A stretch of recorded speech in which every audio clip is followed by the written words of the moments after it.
Stoy! Uy! Santino! Gising ka na dyan. Sorry Hindi po, ka ba sir. tapos dyan? Sorry, sir. Di po ako natutulog.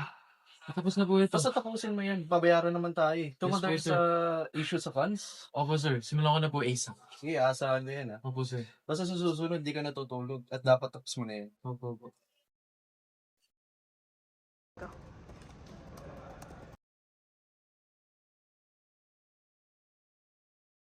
Wait, nakita mo yung article na to ngayon? Hindi mo alam kung nagbabalita ba talaga sila or cover up lang sa mga issues nila. Diba? Pero parang news article na bias sa mga kurakot. Fake news lang ata yun eh. Sa bagay, sana naman ayusin nila sa susunod. Puro misinformation na lang kasi ang nakikita natin sa social media. Sir, order niyo. Ay, thank you po.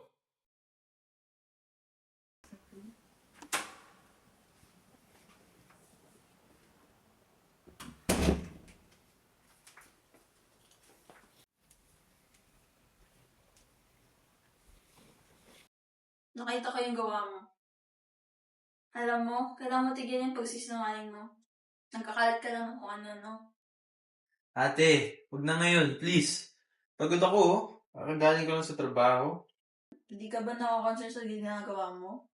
Alam mo naman din ng iba na para matabunan lang itong mga issue eh. Oo na. Pang ilang ulit mo na sa akin yan. Ginagawa ko lang naman ginagawa ko kasi kailangan ko kumita. Wala naman akong magandang trabaho mahanap eh. Makakita? Gamit ng ano? Maraming pera galing sa mga corrupt, ganun ba? Sila lang naman tumatanggap ng mga newly hire dito eh. Tsaka okay naman yung sahod kahit pa paano.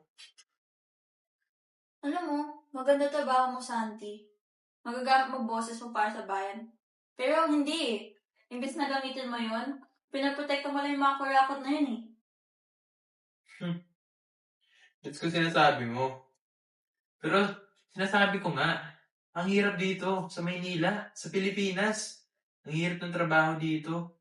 Lalo na sa mga journalist, katulad ko. Tindihin mo naman ako. Bahala ka, basta. Amin ka lang yan. At tandaan mo, kailangan ka pa rin ng kapangyarihan nila.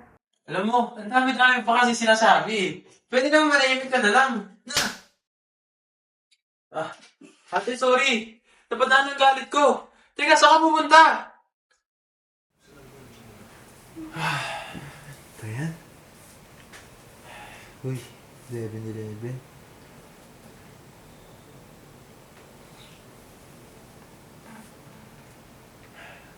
Sana maniwala na ng lahat sa akin.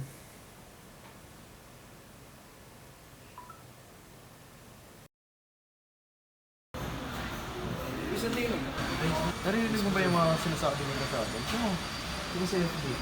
Kung ano yung sinasabi, nakakasira lang sa reputasyon natin. Wala nang naniniwala sa atin. Sorry po, sir. Ayusin ko po sa susunod. Sabi mo yan Tapos ka na ba sa pinapasulat ko? Kung tapos ka na, pati mo. Forward ko na lang po mamaya, sir. Tapos na po ako.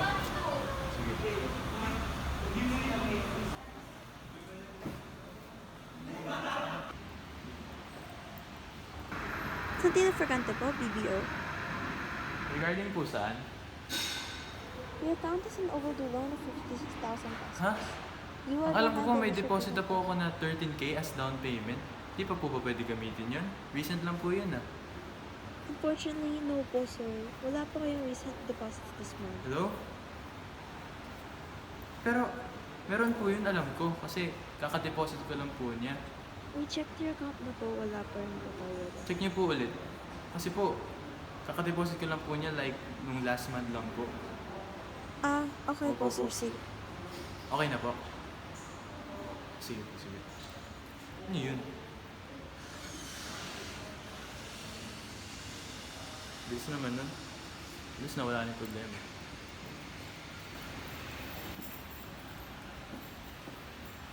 Ano?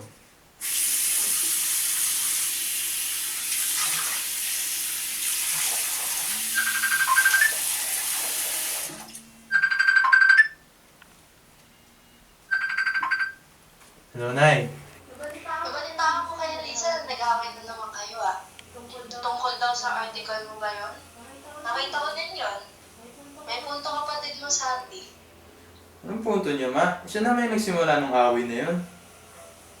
Kahit sino man nagsimula, sinasabi niya lang sa'yo yung trabaho mo na nagsisinungaling sa iba ay hindi mabuti. Tapos sinampal mo pa siya doon? Hindi kita pinalaki ng ganyan. Ma, di ko po siya sinaktan, ma.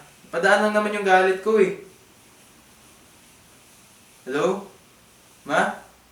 Sige na. Sorry, di kita paniniwalaan. Sige po.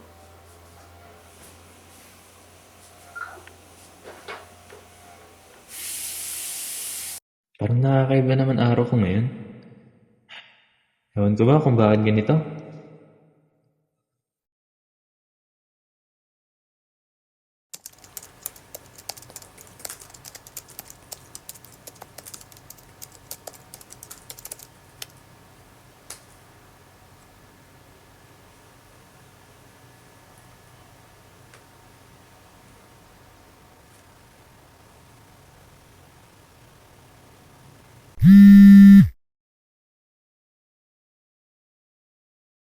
Hi, Santi. Nag-reach out ako kay Mama about sa ginawa mo nung isang gabi. Siguro, alam mo na yun. Sana hindi ka na lang sinungaling sa sarili nanay pa natin. Sana umamin ka naman.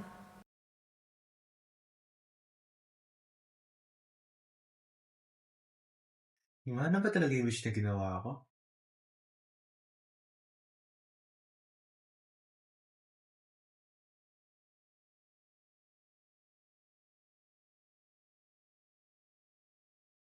Sir. Wait lang po. Pero po kung bago acting ko na gusto ko po ipalabas, sir. Mababago po na titingin ng publiko sa atin. Promise po, sir. Paano ka sure dyan? This goes out of our regular schedule. Kaya bakit ang importante ng article mo? Sir, pakinggan niyo po ako. Mababawi po na ito yung huli ko pong gawang artikulo, sir. Naniwala po kayo sa akin, please.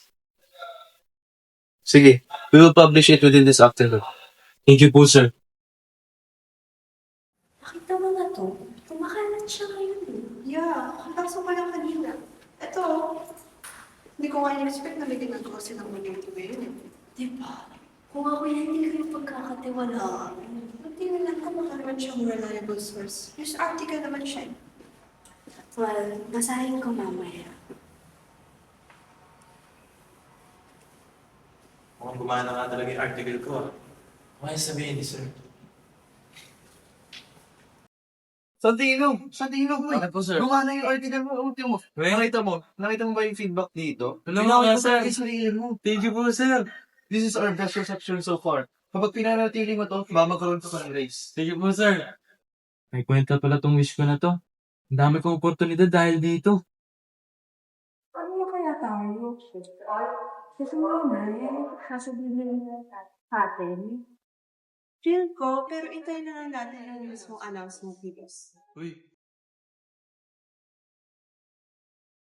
Ano happened eh? Di mo ba narinig yung mga sabi-sabi na mag-shutdown na daw yung kumpanya natin? Ha? Kailan daw? Well, hindi ko kasi expect na malalaman mo kasi babad ka sa mga sinusulat mo.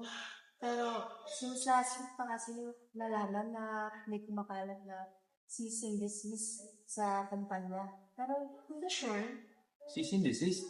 Pero parang okay naman yung kumpanya natin, ah. Ba't kailangan pa ganun? Ewan ko, pero nakakaya mo trabaho. Sorry ka pala. Ano na po balita? Siguro narinig niyo naman na yung balita, no? Starting Friday, mag-shutdown na tayo. Something pala eh. Sir, wait lang sir. Mawawalan po kami trabaho. Di po to pwede. Di po ba pwede kausapin yung mga higher-ups? Binabayaran lang naman tayo nila. Makakahanap tayo ng bagong makakalinis sa pangalan nila. Kailangan ko dalhin to sa sarili kong pamarmaraan.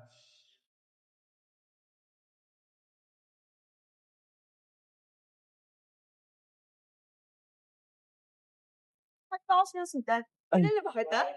Ay, good afternoon po ma'am. Ako po si Sir Fagante from Philippine Gazette po. Yung company po na nasa ilalim nyo.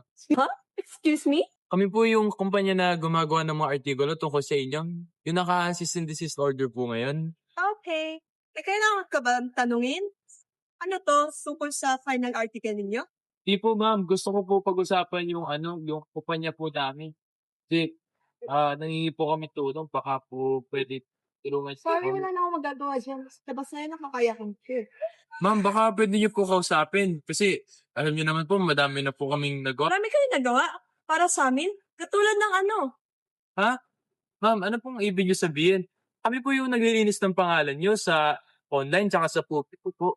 Kailangan pa ba yan? May tapat na following pa ako eh. No offense po, ma'am, pero kami po yung nagbigay ng following na yan. Kami po yung naglinis sa reputasyon niyo, ma'am. Kung wala po kami, di naman po kayo magkakaganyan. At ngayon po na kailangan po namin ng tulong, lalayuan niyo na lang po kami. Parang di naman po pwede yun. Sorry, pero wala na akong magagawa dyan eh. Wala.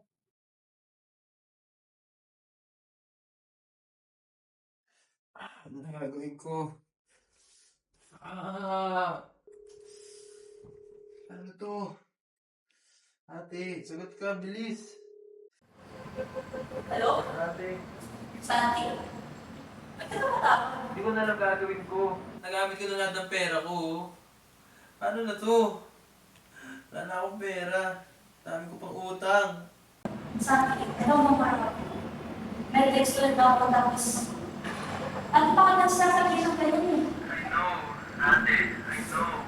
Alam mo ba talaga? You know in the first place, dapat kinala mo ko sa partingilan ng corruption na yan. Instead of protecting them.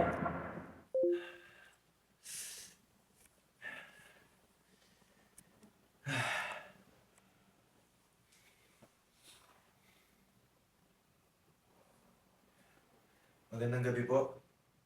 Hawak ko po lahat ng impormasyon. Lahat po ng master files, resibo, tsaka pondo.